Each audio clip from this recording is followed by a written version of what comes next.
गरीब बहू का जादुई झोपड़ी।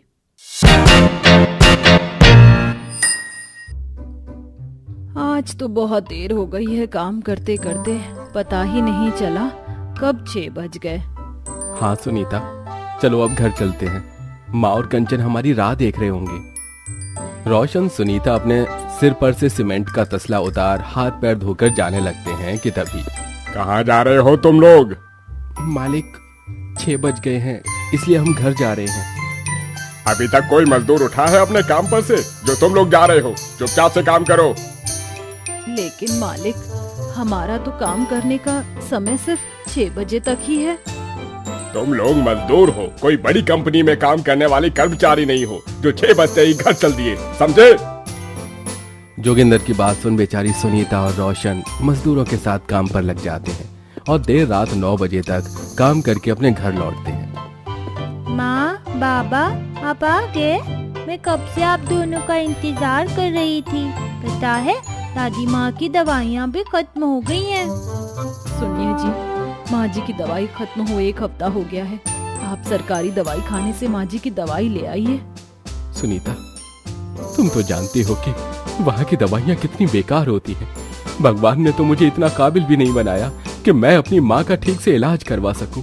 आप फिक्र मत करिए, एक दिन देखना माँ जी जरूर ठीक होंगी। इतना कहकर सुनीता रोटी बनाने के लिए जैसे ही आटा छानने लगती है।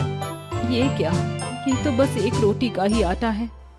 1 रोटी का आटा देख सुनीता काफी परेशान होती है, जिसके चलते बेचारी को अब आटे के साथ इसका भूसा मिलाकर रोटी बनानी पड़ती है।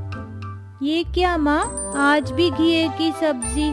2 दिन से हम लोग सिर्फ घिया ही खा रहे हैं। बिटिया, तू तो घर के हालात जानती है ना, हमें एक एक सब्जी 3-3 दिन रखकर खानी पड़ती है।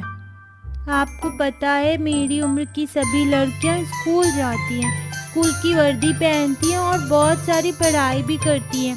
मैं भी उनकी तरह पढ़ाई करना चाहती हूँ।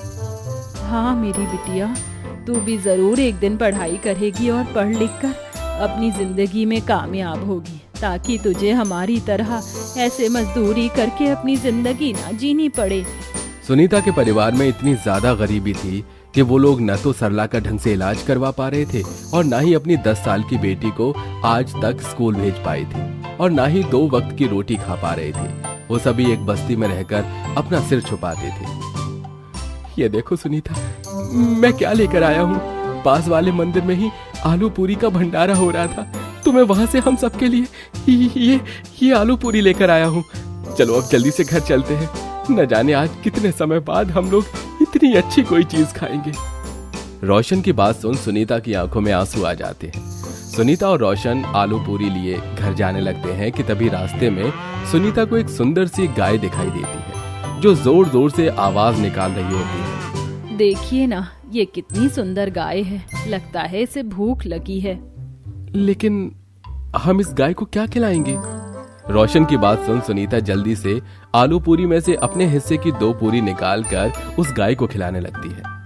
मेरा मन नहीं कर रहा है कि मैं इस गाय को यहीं छोड़ दूं। क्या हम इसे अपने साथ ले जाएं?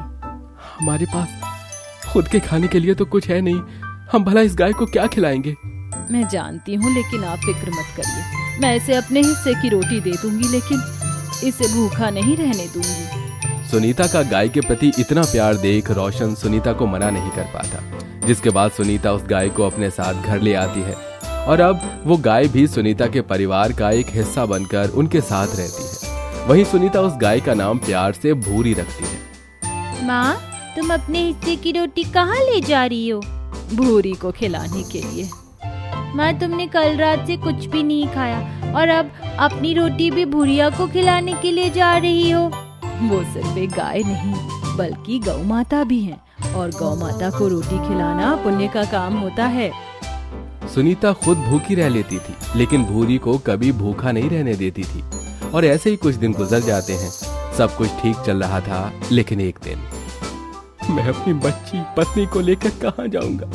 इस झोपड़ी के अलावा हम लोगों का कोई और दूसरा सहारा नहीं है।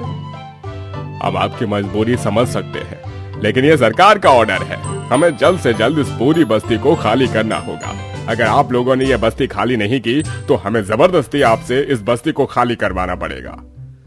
सरकारी कर्मचारी सभी बस्ती वालों से जबरदस्ती बस्ती खाली करवा देते हैं। सुनीता का पूरा परिवार अब बेघर हो जाता है।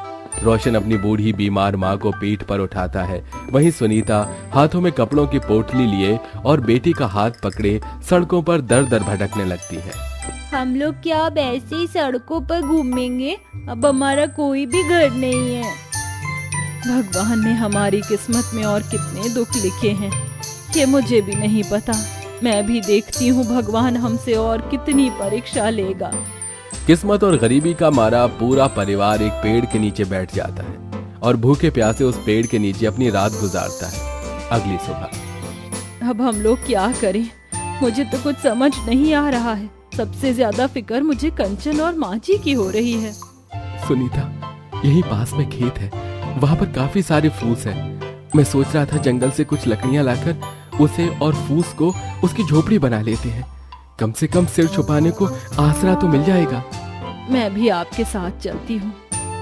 रोशन सुनीता मिलकर ढेर सारी लकड़ियां इकट्ठा करते हैं और साथ ही साथ खेत से फूस लाकर लकड़ियों और फूस की मदद से कुछ घंटे के अंदर ही अपना सिर छुपाने के लिए एक झोपड़ी तैयार कर देते हैं और भूरी के लिए भी फूस और लकड़ी की मदद से एक छत तैयार कर देते हैं। जिसके बाद अब वो सभी उस झोपड़ी में जाते हैं और भूखे प्यासे ही सो जाते हैं। अगले दिन सुनिए, ये सुबह सुबह हमारी भूरी कहाँ चली गई है?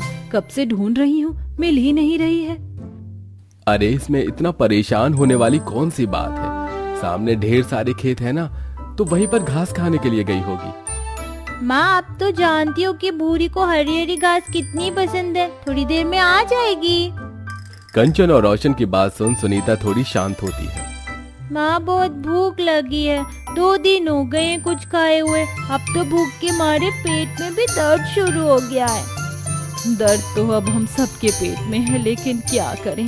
मालिक समय से पहले पैसे देंगे नहीं और हमारे पास भी कुछ खाने के लिए सामान नहीं बचा है। सुनीता इतना बोलती ही है कि तभी उस झोपड़ी के अंदर से सुनहरी रोशनी निकलती है और देखते ही देखते उन सबके सामने ढेर सारा खाना आ जाता है, जिसे देख वो सभी चौंक जाते हैं। हे भगवान, ये क्या? ये इतना सारा खाना है, अचानक कैसे आया? ये सब कैसे हुआ? ऐसा लग रहा है किसी ने जादू से ये खाना हमारे पास भेज दिया हो। माँ, बाबा, अगर ये जादू से हुआ है तो फिर मुझे पढ़ने के लिए जादू से किताबें भी मिल सकती है ना? कंचन के इतना बोलते ही उसके सामने ढेर सारी किताबें आ जाती हैं, जिसे देख वो बहुत खुश होती है। सभी लोग ये मंजर देखकर बहुत ज्यादा हैरान होते हैं। उन्हें कुछ समझ आता उससे पहले ही वहाँ भूरी आ जाती है। ये क्या भूरी? तू कहाँ चली गई थी? तुझे पता है मैं तेरे लिए कितना परेशान हो रही थी। सुनीता के इतना बोलते ही भूरी के अंदर से सुनहरी रोशनी निकलती है और देखते ही देखते भूरी गाय माता के रूप में बदल जाती है। मैं गौ माता हूँ सुनीता। गाय का रूप लेकर मैं धरती लोक पर भटक रही थी। किसी भी मनुष्य ने मुझे एक रोटी देकर मेरी सहायता नहीं की, लेकिन तुमने मेरी सहायता की और मुझे अपने घर लेकर आई। तुमने हमेशा मुझे अपने हिस्से का भोजन कराया। अपनी बच्ची की तरह ही तुमने मेरा ख्याल रखा है। इसलिए वरदान के रूप में मैंने तुम्हारी इस झोपड़ी को एक जादुई झोपड़ी में बदल दिया है। अब तुम जो चाहो इस झोपड़ी से मांग सकते हो। गौ माता की बात सुन वो सभी लोग बहुत खुश होते हैं, जिसके बाद गौ माता माँ से गायब हो जाती है।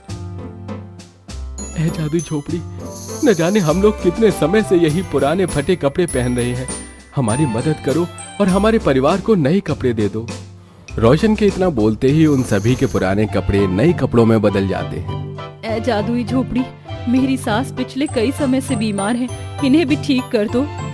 सुनीता का इतने बोलते ही सरला अब बिल्कुल ठीक होकर अपने पैरों पर खड़ी हो जाती है। ये सब देख वो लोग बहुत खुश होते हैं, मानो जैसे उनके जीवन के अब सारे संकट हमेशा हमेशा के लिए दूर चले गए हो। अब वो सभी उस जादुई झोपड़ी की मदद से अपनी छोटी छोटी जरूरत को पूरा करते हैं और साथ ही साथ जादुई झोपड़ी की मदद से एक नया काम भी शुरू कर देते हैं और गौ माता की कृपा से उनके काम में काफी अच्छी तरक्की होने लगती है। वहीं अब वो कंचन को भी एक अच्छे से स्कूल में पढ़ाते हैं। जब हम बेघर हो गए थे तो गौ माता की कृपा से हमें सहारा मिला और अब हमारी जिंदगी पूरी तरह से बदल चुकी है। लेकिन हमारी तरह भी कई ऐसे लोग हैं जिनके पास सर छुपाने के लिए कोई आसरा नहीं है। इसलिए अब हम उस जादुई झोपड़ी की मदद से उन सभी बेसहारा लोगों की मदद करेंगे। सुनीता, मेरे मन में भी कब से यही ख्याल था। अब हम दोनों मिलकर ऐसे लोगों की मदद करेंगे। सुनीता रोशन उस जादुई झोपड़ी की मदद से जिन जिन गरीब और बेसहारा लोगों के पास रहने के लिए कोई आसरा नहीं था, उनके लिए घर बनाते हैं और उनकी जितनी हो सके उतनी मदद भी करते हैं, जिससे गौ माता के साथ साथ सभी देवी देवताओं की कृपा भी अब उन पर बनी रहती है और अब वो सभी एक सुखी जीवन जीते हैं।